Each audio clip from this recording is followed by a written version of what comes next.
This is Bola Mosuro with Focus on Africa from the BBC World Service. And we start with news that the Tigray People's Liberation Front, or TPLF, has called for an immediate ceasefire in the Ethiopian civil war. Tens of thousands have lost their lives and over 1 million have been displaced over the past 13 months. But today, Gebretsion Gebremichael, president of the Tigray region, wrote to the UN Secretary General calling for a cessation of hostilities and for peace talks to ensue. A few months ago, the TPLF seemed to have the upper hand and in November were marching towards the capital. But in recent weeks, they've suffered a series of defeats at the hands of the Ethiopian National Defence Forces. So is this why they've offered an olive branch and talked about the willingness to withdraw from Afar and Amhara? I spoke to TPLF spokesman Getachew Reda and asked first about the call for a no-fly zone. The Air Force, including drones, are attacking civilians relentlessly. And we clearly have seen the regionalization, the internationalization of the conflict, with more and more actors being involved. So it behooves the international community to take appropriate measures, to tell those actors that this is, in fact, something that's going to lead to yet another round of genocide. Tigray has been at the receiving end of this genocidal campaign for almost 13 months now. And these partners in crime are gagging for yet another round. So we are calling on the international community to take appropriate measures, including, of course, no-fly zone in this region. When you talk about the use of drones, do you know who exactly has been supplying the ENDF with these drones? Because we've been hearing about, as you say, the devastation they've caused and that there have been civilian casualties. And there have been a number of countries named as the possible suppliers. Who do you believe has been supplying the Ethiopian forces with them? We know for a fact the Emirates are part of this game. 13 years ago, when a campaign was launched, it was Emirati drones, which were targeting our military assets, mostly our military assets, which kind of tips the balance in favor of the NDF temporarily. Well, there are also indications that there are other countries who are involved. I know the Chinese are either exporting, selling missiles, or even providing drones. We have also heard that Iranians are also involved.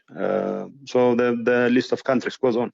Yes, just looking at social media amongst Ethiopians who, up until now, whether they're Tigrayans or those who are backing the government, many of these comments have now changed dramatically today. And instead, we see many of them praising the TPLF for taking what is seen to be a bold step to say, OK, we're stopping the fighting. Now we're calling for not just a cessation of fighting, but for talks.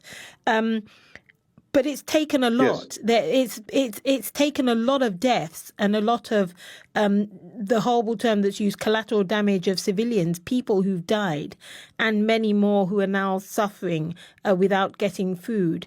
In a way, do you regret this loss of life that perhaps you could have spoken before? You could have said, "Okay, let's talk," rather than having the fighting deepen. Look, I would always regret the loss of lives. I would always regret the loss of civilians, the loss of combatants, whichever side they come from. Having said that, it was not us who stood in the way of negotiations. You know, our people have been under siege. Our people have been cut off now from services such as telecommunications, electricity, and all that, but also humanitarian aid. Access to humanitarian aid has been blocked as an instrument of war.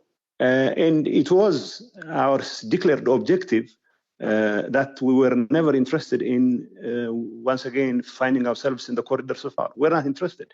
But it was unfortunate because our potential interlocutors are mostly interested in resolving this conflict militarily.